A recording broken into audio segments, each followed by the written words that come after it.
It was a sunny afternoon when Emma and her mother decided to go to the park.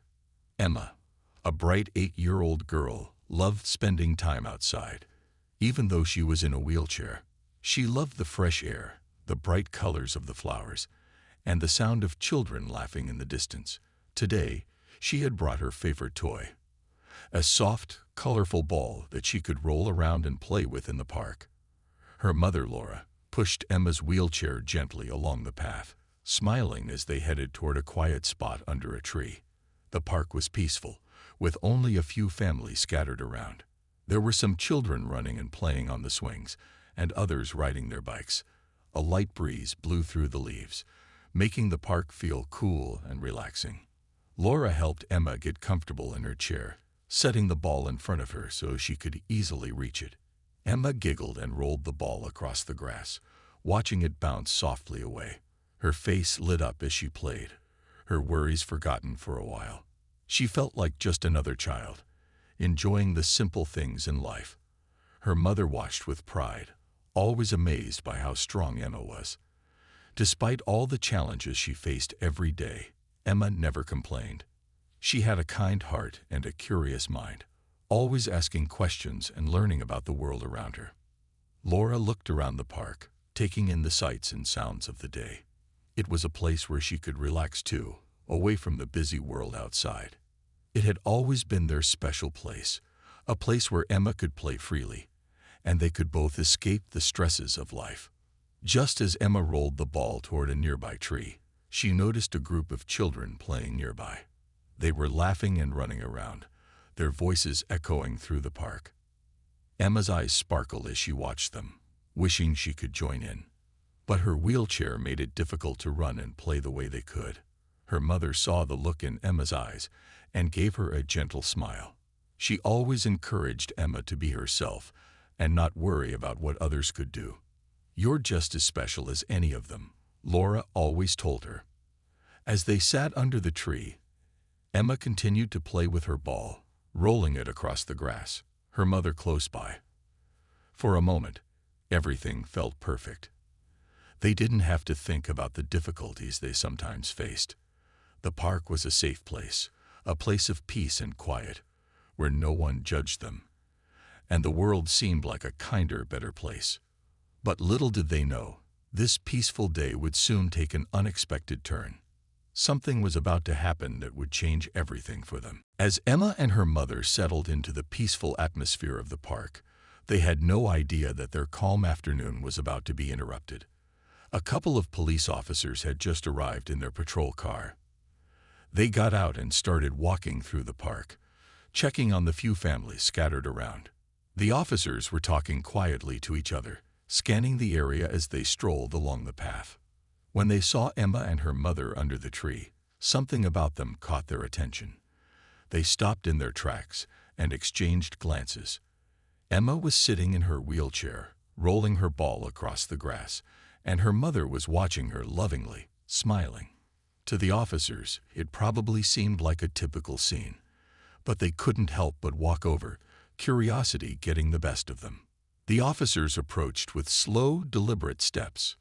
Laura looked up at them, surprised to see them coming over. She gave them a polite smile, unsure of why they were walking in their direction. As they got closer, one of the officers spoke first. "Is everything all right here?" he asked, his voice firm but not unfriendly. Laura blinked, confused by the question. "Yes, everything's fine. We're just enjoying the day." The officer looked at Emma for a moment, his eyes narrowing slightly. He seemed to be studying her, unsure of what to say next. I don't see many people like you around here," he said, his tone awkward. Laura's smile faded, but she kept her voice steady. "My daughter is just like any other child. She loves the park, just like everyone else." The other officer stepped forward, his gaze lingering on Emma as she rolled the ball away from them. "I see," he said slowly. "It's just strange, that's all. We usually don't see many people like her in this area." Emma's face lit up with confusion, unsure of why the officers were speaking to her mother like this. She looked up at her mom for reassurance, But Laura was already feeling the tension building. She took a deep breath, trying to stay calm. "We're just here to enjoy the park," Laura said again, her voice more firmly now. "Is there a problem?" The officers exchanged glances, their faces unreadable. They didn't seem to have a clear reason for stopping them, but something about the situation felt off to them. Emma, sensing the discomfort, started to roll her ball again, trying to distract herself from the growing tension. But the officers didn't leave. Instead, they continued to stand nearby, watching them. Laura couldn't help but feel a sense of unease. Why were they still standing there? It was just a mother and daughter, enjoying a quiet afternoon in the park. There was no reason for the officers to keep staring at them, and it was starting to make her feel uncomfortable. But the officers, unaware of the growing discomfort they were causing, didn't back off. They just kept standing there, their presence looming over Emma and her mother as they tried to enjoy their peaceful moment. The moments after the officer's first question passed in silence, but the tension in the air only grew stronger. Emma could feel something was different now. She glanced up at her mother, who was still smiling, though it looked more forced. Emma didn't understand what was happening, but she could tell that her mother was starting to feel uneasy.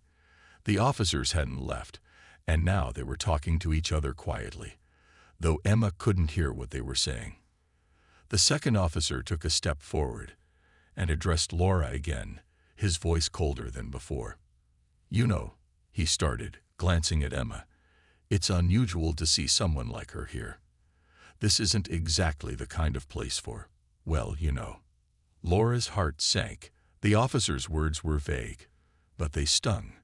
It was as though they were saying Emma didn't belong here, as though her presence in the park was somehow wrong. She took a deep breath, trying to stay calm, but she couldn't ignore the frustration building inside her. "We're here for a peaceful day in the park," Laura said firmly, her voice slightly shaky but determined. "There's no harm in that." The officer didn't respond right away. Instead, he crouched down to Emma's level, looking her over carefully, and Emma felt herself freeze. She didn't know why the officer was staring at her like that. It was as if he was trying to find something wrong with her, something that didn't fit. The longer he stared, the more Emma felt nervous, even though she hadn't done anything wrong. Emma's fingers tightened around the soft ball in her lap. She looked to her mother, but Laura was already giving the officer a stern look, trying to keep the situation from escalating. "She's just like any other child," Laura said, trying to remain calm, though her voice was a little quieter now. "She just needs a place to play. That's all." The officer stood up and looked at his partner, then back at Laura. There was a pause, a moment where everything felt stuck in time. The other officer, who had been mostly silent up until now, spoke up. "Just making sure everything's in order," he said in a voice that didn't sound convincing at all. "You're in a public park, so we just need to check that everything's okay." "Everything's fine," Laura repeated, but now she could feel the heat of the situation rising. The officers were still standing too close. Their presence felt like a weight pressing down on her, and Emma was starting to look more and more uncomfortable. The officers continued their questioning, focusing on Emma and her mother, asking things that didn't make sense. They wanted to know where they lived, why they were in the park, and if they had any business being there at all. The questions felt pointed, like they were looking for a reason to make things difficult. Emma looked down at the ground, her mind racing. She wanted to say something, to ask why they were being treated like this, but she didn't know how. All she could do was grip the ball in her lap, wishing the officers would just leave. Her mother stood her ground, but it was clear that the officers weren't interested in letting them go anytime soon. The situation was growing more uncomfortable by the second, and Emma could feel the weight of it all. As the officers continued their questioning, something unexpected began to happen. A few people who had been sitting on benches or walking along the path started to notice what was going on. At first, they just glanced over, unsure of what they were seeing. But as the minutes passed, more people began to gather nearby. They weren't sure what was happening, But it was clear that Emma and her mother were being treated differently for reasons that didn't make sense. Emma, still sitting in her wheelchair, felt a knot in her stomach. She couldn't understand why the officers weren't leaving. Why were they standing there, making her and her mother feel uncomfortable? She looked around at the people in the park, hoping someone would come to their aid. But most of them just kept their distance, watching silently from afar. Laura, too, began to notice the growing group of bystanders. Some were standing still, others were pretending not to look, but it was clear that they were all paying attention. Laura couldn't shake the feeling that the situation was growing more intense. It wasn't just the officers anymore. Now there was an audience watching, judging the scene unfold. A woman who had been sitting on a nearby bench stood up and slowly walked toward them. She was older, wearing a hat and a long coat. Her steps were slow but purposeful, and her eyes were focused on the officers. As she came closer, Laura saw her face. The woman's expression was serious, almost as if she knew something that the officers didn't. She stopped a few feet away from the group, standing tall and confident, her gaze shifting from the officers to Emma and her mother. It was clear that she had been watching everything unfold, and she wasn't pleased with what she saw. "Is there a problem here?" the woman asked, her voice calm but firm. The officers looked up, startled by the interruption. The second officer, the one who had been doing most of the questioning, hesitated for a moment before responding. "We're just making sure everything is in order," he said, his tone defensive. The woman didn't back down. "Everything seems fine to me. What exactly are you questioning them about?" The officers exchanged uncertain glances. They hadn't expected anyone to challenge them, especially not someone who seemed so sure of herself. But the woman didn't seem intimidated. She took another step closer to them, her posture straight and unwavering. Laura, feeling a sense of relief, glanced at Emma, who had begun to relax a little. It was clear that the woman's presence was making a difference. The growing crowd of onlookers had also begun to shift their attention toward the officers. No one was speaking yet, but the tension in the air was palpable. The officers, now aware that they were being watched more closely, seemed unsure of how to proceed.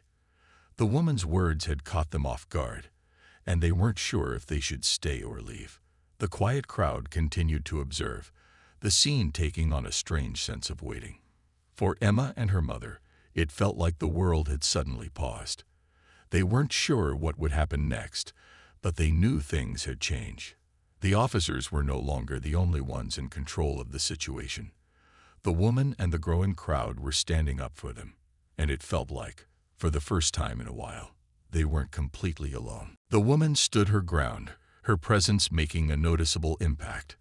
The officers looked at each other, clearly caught off guard.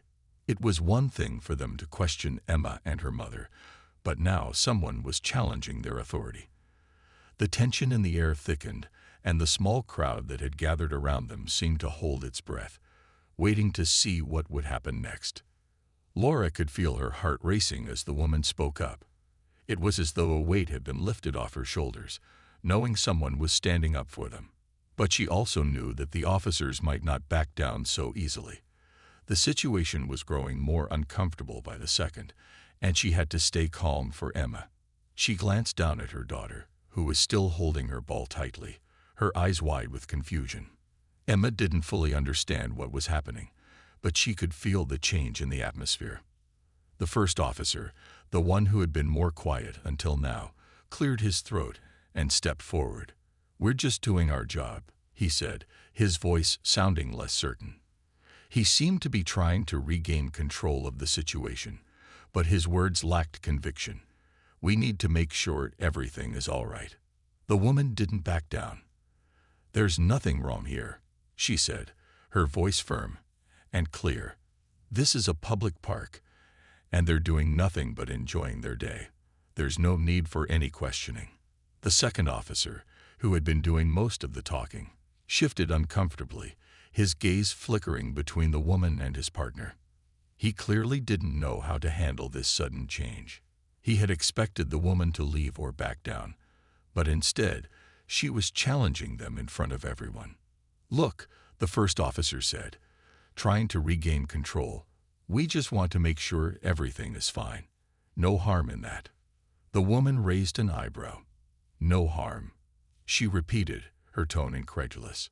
"It seems to me that you're making these two feel uncomfortable for no reason at all. They're here to enjoy a peaceful afternoon, and you've been questioning them for far too long." The crowd around them had grown larger now, with several people standing nearby, watching the scene unfold. It was clear that many of them were uncomfortable with how the officers were acting, but none of them had stepped forward until the woman had. Laura, still holding her breath, watched the officers closely. She couldn't believe this was happening. She had hoped for a quiet, happy day at the park with Emma. But now it felt like everything was spiraling out of control. The presence of the woman and the growing crowd gave her a sense of hope, but she also worried about what might happen next.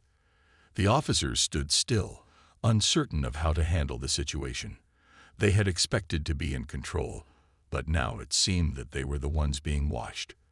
The woman's words had made an impact, and the tension between the officers and the onlookers was palpable. It was clear that the situation had changed. The officers could no longer pretend that everything was fine. The crowd, who had been quietly observing, was now waiting for them to make the next move. Emma clutched her ball tighter, sensing the shift in the air. Her mother looked at her, offering a reassuring smile. They weren't alone anymore. The support from the woman and the crowd had made a difference, and for the first time in what felt like hours, Laura felt a small sense of hope. As the tension in the park thickened, the officers seemed to be at a crossroads. They had expected to intimidate Emma and her mother, to make them feel out of place. But now, with the woman standing up for them, and the crowd beginning to gather, the situation was no longer as simple as it had seemed at first. The officers hesitated. They looked at each other, unsure of what to do. They had questioned the mother and daughter for far too long, and now the spotlight was on them. The crowd's gaze was heavy, and even though no one had said a word, everyone was clearly watching, waiting for the officers to make the next move. Just then, a man in a business suit, who had been quietly observing from a nearby bench, stood up. He wasn't part of the crowd that had gathered around the officers, but his attention had been drawn to the scene unfolding in front of him. His steps were steady and purposeful as he walked towards the group. Laura noticed him first. She had seen him sitting on the bench earlier, reading a newspaper, and had thought nothing of it. But now, as he walked with confidence toward the officers, she felt a sense of relief wash over her. She couldn't explain why, but something about the man made her feel that the situation was about to change. The man approached the officers calmly, but there was something in his presence that immediately made the officers pause. He wasn't yelling or making demands, but there was an air of authority in his step, a sense that he knew exactly how to handle this situation. The officers looked at him, their faces tense. "Can we help you?" one of them asked, his voice a bit uncertain. The man didn't waste time with pleasantries. "I've been watching this situation unfold," he said, his tone measured but firm. "And I don't think you fully understand what you're doing here." The officers glanced at each other, unsure of how to respond. They had expected a simple situation, one where they could question a mother and daughter and move on. But now, with this new person stepping in, things were getting more complicated. "I'm a community leader," the man continued, his voice calm but carrying an undeniable weight. "And what I see here isn't right. You've been questioning these two for no reason. They have every right to be in this park, just like anyone else." The crowd, which had been silent up until this point, seemed to stir with approval. A few heads nodded, and some people looked at each other, quietly agreeing with the man's words. The officers, realizing they were no longer in control, took a step back. "We were just doing our job," one of the officers mumbled, but there was no confidence in his words. The man's calm authority had already made an impact. "You're not doing your job," the man replied, his voice unwavering. "You're harassing innocent people for no reason, and that's not acceptable." The officer looked down, suddenly aware of how his actions had been perceived. The weight of the situation was becoming clear to him, and he couldn't deny that he had crossed a line. Laura, watching from her spot with Emma, felt a mix of relief and gratitude. The man's intervention had shifted the power in the park. The officers, no longer able to carry on their questioning without scrutiny, looked uncomfortable. It seemed that they realized the situation had spiraled out of their control. Emma looked up at her mother, sensing the change. Her mother smiled back at her, the tension beginning to ease. The officers stood silently for a moment, clearly rattled by the community leader's words. Their posture had changed. No longer standing tall with confidence, they now looked uncomfortable, as if they had suddenly realized the situation was slipping out of their hands. Laura held her breath, watching the officers carefully. She could feel the eyes of the crowd still on them, and it gave her a sense of strength. The man who had stepped in hadn't raised his voice, hadn't shouted, yet his calm authority had done more than any words of anger could. The officers were now the ones under the spotlight. The first officer, who had spoken the most during the questioning, finally took a deep breath and straightened his back. "We didn't mean to cause any trouble," he said, his voice a little softer now. He glanced at his partner, who seemed to be avoiding eye contact with the growing crowd. The second officer didn't seem to know what to say either. "We were just making sure everything was okay," the first officer added, though it sounded less convincing now. The woman who had stepped in, the one who had spoken up for Emma and her mother, gave him a firm look. "There's no need to question anyone here," she replied calmly. "You've been here long enough, and they've done nothing wrong.